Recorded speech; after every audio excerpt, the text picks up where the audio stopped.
Yes students, welcome back part 2 demand. और आप ये देख सकते हैं कि आज हम बहुत इंपॉर्टेंट काम यानी इंपॉर्टेंट टॉपिक होने वाला है, जिसके अंदर हम बात करेंगे इंडिविजुअल डिमांड की और मार्केट डिमांड की।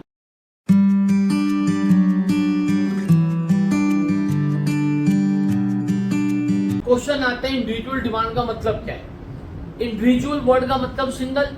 जब हम एक सिंगल कंज्यूमर की बात कर रहे हैं तो वो इंडिविजुअल डिमांड, और जब हम बात कर रहे हैं बहुत सारे कंज्यूमर्स को जो हम एक साथ देंगे, जैसे अगर हम सिर्फ राम जी की बात कर रहे हैं तो इंडिविजुअल कंज्यूमर हो गए, लेकिन हम उनकी पूरी फैमिली की बात करें, उनकी पूरी फैमिली की डिमांड की बात करें तो वो हमारा हो गया मार्केट डिमांड। जैसे आपके सामने यहाँ पे देख सकते हैं, डेफिनेशन कितनी सुंदर दी गई है यहाँ पे। Individual demand refer to the demand for a good और a service by individual household, यानी जब किसी एक इंसान की बात हो रही है, this is basically individual demand. और जब हम बात कर रहे हैं बहुत सारे कंज्यूमर्स की, तो आप ध्यान से देख सकते हैं यहाँ पे कंज्यूमर ए, कंज्यूमर बी, और जब दोनों को हमने सम कर दिया है, हॉरिजॉन्टल समेशन यहाँ पे इंपॉर्टेंट रहेगा। जब हम हॉरिजॉन्टल समेशन करेंगे तो बनेगा मार्केट डिमांड। ध्यान से देखो, is a total amount of goods and services that all the consumers are willing and able to purchase all. अगर हम लोग किसी भी एक कमोडिटी के डिमांड की बात करें, सारे कंज्यूमर्स को जो एक साथ लेते हैं उसको बोलते हैं मार्केट डिमांड। फिर आता है फैक्टर्स अफेक्टिंग मार्केट डिमांड। कौन कौन से फैक्टर्स हैं जो अफेक्ट करते हैं मार्केट डिमांड को। इंडिविजुअल डिमांड के फैक्टर्स हमने पार्ट 1 में करे हुए हैं, जिसमें आपने प्राइस, इनकम, टेस्ट करा हुआ है। मार्केट डिमांड को वो फैक्टर्स भी अफेक्ट करते हैं, पर अब ये जो आपके सामने फैक्टर्स हैं, ये सिर्फ वो फैक्टर्स हैं जो मार्केट को अफेक्ट करेंगे।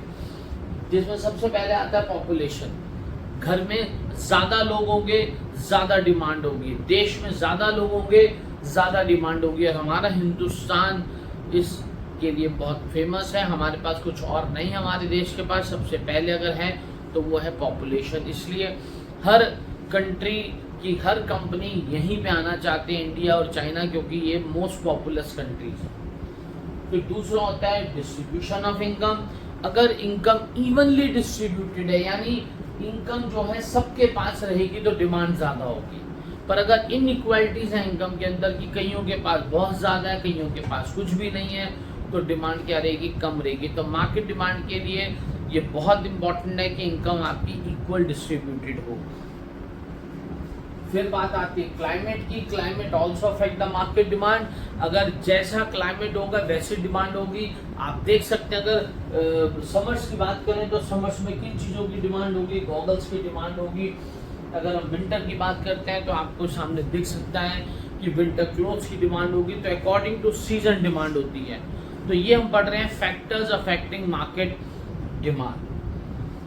अब आता है कि डिमांड फंक्शन क्या होता है। बहुत इंपॉर्टेंट बात है, फंक्शन वर्ड का मतलब क्या होता है। फंक्शन वर्ड का मतलब पूरी इकोनॉमिक्स में जब भी जहां पे भी आएगा याद रखना दोस्तों, function means depends on.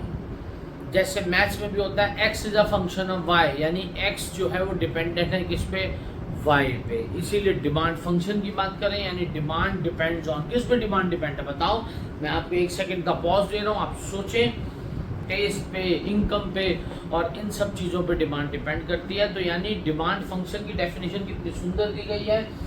Demand function explain the relationship between demand of a consumer and its determinants, यानी जोन से फैक्टर्स उसको अफेक्ट कर रहे हैं वो हमारी डिमांड फंक्शन का पार्ट है। इसमें आपको इक्वेशन देनी बहुत इंपॉर्टेंट है। इक्वेशन जैसे dx equal to f, dx means demand of x, f का मतलब हुआ फंक्शन, यानी जो डिपेंड करती है उस पर।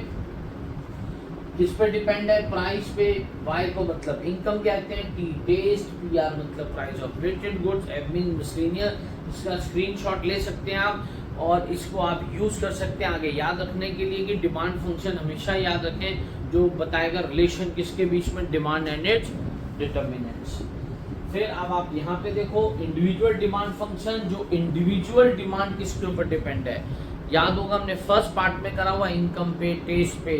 तो यानी कि जो डेफिनेशन हमारी इंडिविजुअल डिमांड फंक्शन की और मार्केट डिमांड फंक्शन लगभग एक है, पर मार्केट डिमांड फंक्शन में मार्केट के फैक्टर्स भी आ जाएंगे, इंडिविजुअल में मार्केट के फैक्टर्स नहीं आने वाले।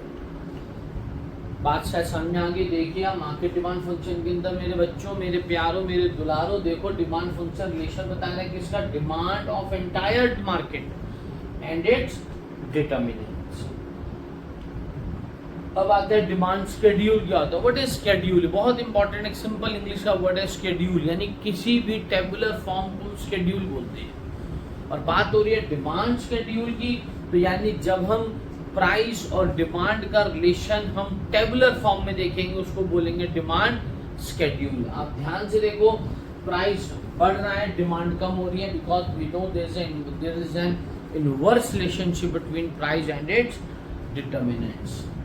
डिमांड कर्व का मतलब क्या हुआ, नाम से क्लियर है, कर्व यानी कोई ग्राफिकल प्रेजेंटेशन। जब ग्राफिकल प्रेजेंटेशन होगा तो बोलेंगे डिमांड कर्व, टेबुलर प्रेजेंटेशन होगा तो डिमांड शेड्यूल। ये देखिए कितना सुंदर ग्राफ बनाया हुआ है, और ये डाउनवर्ड स्लोपिंग आएगा, ये आगे जाके एक्सप्लेन भी मैं करूंगा कि ग्राफ ऐसे क्यों बना हुआ है। पर फिलहाल हम अभी बात कर रहे हैं डिमांड कर्व की, जो रिलेशन बता रहे हैं किसके बीच में, प्राइस और demand, but in a graphical manner rather than tabular में।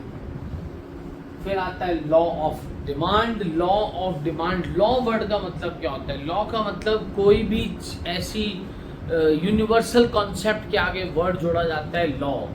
बचपन यहाँ पे लॉ का मतलब कानून, कभी मतलब समझ लेना, कई बच्चे गलती करते हैं सर लॉ का मतलब यहाँ पे क्या हुआ। लॉ यहाँ पे समझाया जा रहा है एनीथिंग विच इज यूनिवर्सल।